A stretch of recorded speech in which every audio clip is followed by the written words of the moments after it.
I vividly remember when I was about 12 or 13 years old, at a Jewish summer camp in Northern California, they asked us during a group activity, "Are you a Jewish American or an American Jew?" At the time, I was perplexed by this question, since I did not see much of any difference. But as I grew older and learned to appreciate nuance, the question became rather interesting while grappling with my emerging adult identity.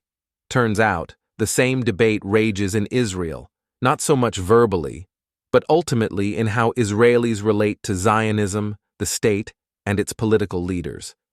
And when crises hit the Jewish nation, such as October 7th, this debate takes center stage, without many Israelis even realizing it.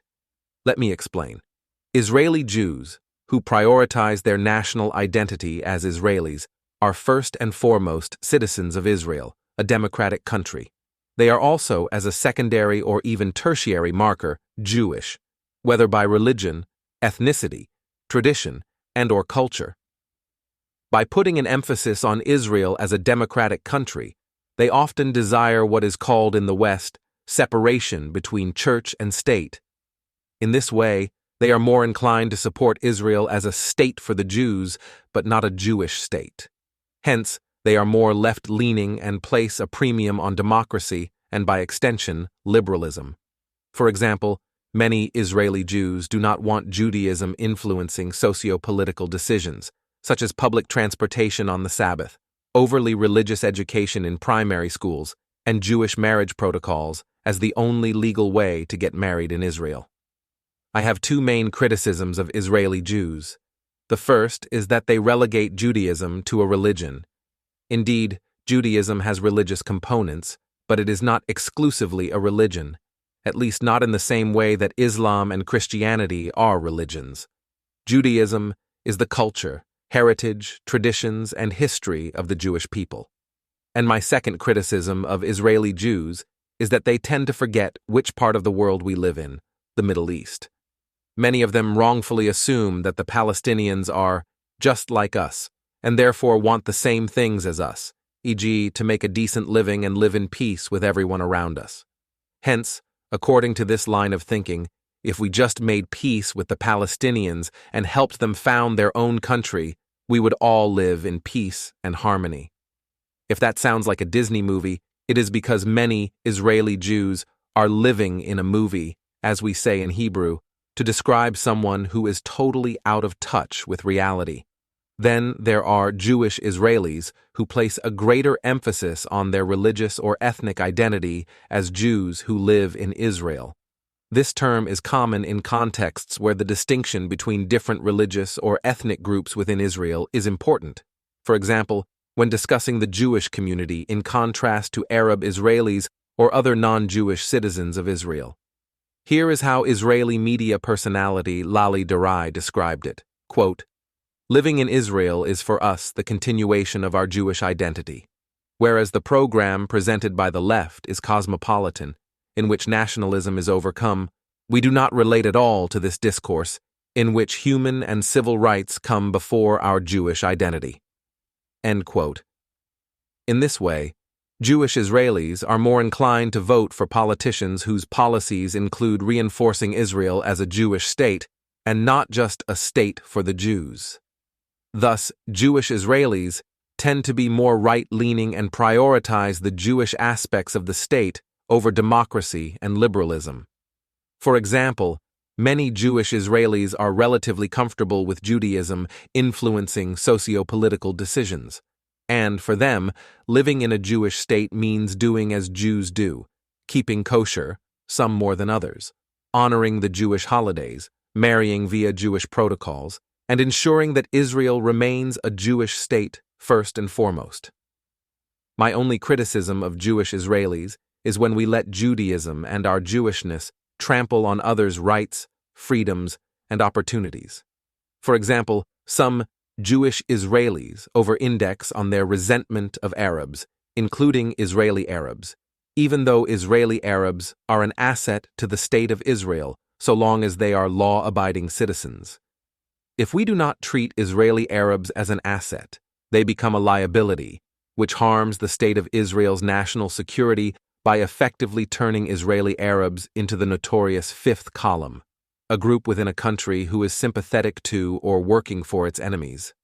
But where I ultimately relate more to Jewish Israelis is in how they perceive and deal with the Israeli-Palestinian conflict.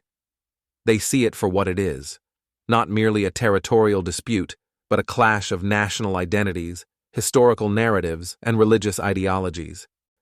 The Jewish connection to the land of Israel dates back millennia, with deep religious and historical significance. For Jewish Israelis, Israel represents not just a homeland, but a sanctuary from centuries of persecution. What's more, the Zionist movement, which gained momentum in the late 19th and early 20th centuries, sought to establish a Jewish state in response to increasingly catastrophic anti-Semitism in Europe, no less throughout the Middle East and North Africa. So when genocidal regimes, like the Iranian tentacles named Hamas and Hezbollah, take aim at Israel, like they did on October 7th, Jewish Israelis see the conflict for what it is, again, not merely a territorial dispute, but a clash of national identities, historical narratives, and religious ideologies. This means that a two-state solution, at least for now, is nowhere remotely near the answer, because it is not even on the table in the hearts and minds of the majority of Palestinians who have been brainwashed into insisting on a right of return, as well as the majority of Israelis who are tired of relentless, virulent, anti-Semitism-driven Palestinian terrorism aimed at Israeli citizens, spanning decades, aimed at destroying the Jewish state. On the other hand, Israeli Jews, by and large, relate to the Israeli-Palestinian conflict via two of the three major liberal theories, the first and most important of which is democratic peace theory. It suggests that democratic countries are hesitant to engage in armed conflict with other identified democracies. Thus, Israeli Jews want to make peace with the Palestinians, with the faulty assumption that the majority of Palestinians want to make true, lasting peace with Israel. But a potential Palestinian state would not be a democracy, so the idea that armed conflict would be less likely with a neighboring Palestinian state is erroneous. On the contrary, it would be an even bigger launching pad for relentless, virulent, anti-Semitism-driven Palestinian terrorism aimed at Israel. The second major liberal theory to which many Israeli Jews subscribe is economic interdependence theory, or the mutual dependence of participants in an economic system who trade in order to obtain the products they cannot or do not produce efficiently themselves. Such trading relationships require that the behavior of a participant affects its trading partners, and it would be costly to rupture their relationship. More economic interdependence in the world, therefore, supposes more peace. You might recall that, prior to October 7th, Israel allowed some 18,000 Palestinians from Gaza to work in Israel every day and earn substantially higher wages than they would have in the Strip. Yet it turned out that many of them assisted Hamas and Palestinian Islamic Jihad in planning the October 7th attacks.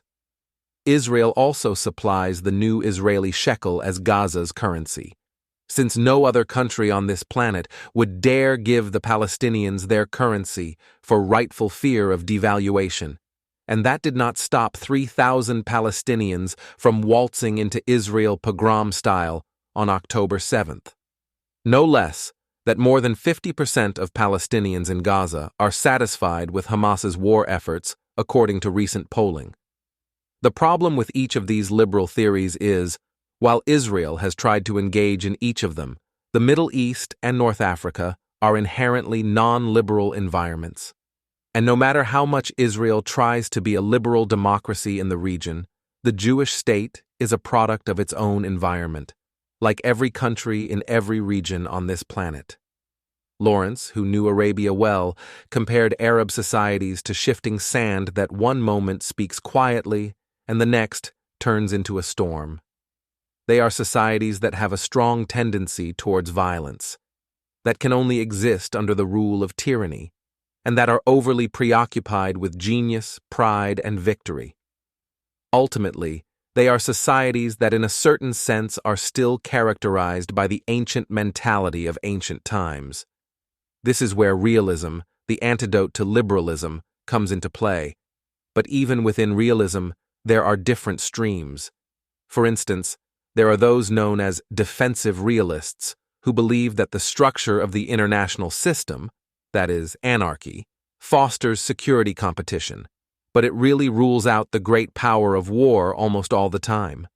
Therefore, it makes sense to care about the balance of power and to focus on maintaining how much power a state has. Defensive realists contend that if a state tries to gain more power, the system will punish it. Then there are offensive realists who believe that states look for opportunities to gain more power, and almost every time they see an opportunity to do so, with a relatively high likelihood of success and low cost of execution, they will try to capitalize on that opportunity. The Middle East and North Africa are comprised of states that look for opportunities to gain more power, notably Iran and Qatar, and the Israel-Hamas-Hezbollah war is a direct manifestation of offensive realism. Historically, the issue between Israel and Arab states was never about the Palestinians. This is what many liberals, including many Israeli Jews, get wrong about the Israeli-Palestinian conflict. The Palestinians only seriously organized themselves in the 1960s with the supreme help of the Soviets, who used the Palestinians as pawns to oppose Israel, a democratic state, during the Cold War. The Arabs, too, have used the Palestinians as pawns in fear of the concept of Zionism, which is fundamentally a Western movement. It is a movement that lives on the border of the East, but always faces the West. And so it is today. Israel stands against the natural tendencies of the Middle East to penetrate the West and enslave it. For this reason, the Arabs see Israel as a foreign creature in their region, and they fear the Jews' existence as the only democratic country in the Middle East. They feel that we are endangering their culture, their religion, and the structure of their society and regimes. All you have to do is look at the civil wars in Yemen, Syria, and Sudan to know that Israel and the Jews have little to do with the greater regional geopolitical frameworks. Thus, as longtime Israeli security expert Avi Melamed says, to understand the Israeli-Palestinian conflict, you have to understand North Africa and the Middle East. The region's larger, more powerful forces dictate the Israeli-Palestinian conflict, not the other way around. Somebody should tell the Israeli Jews that.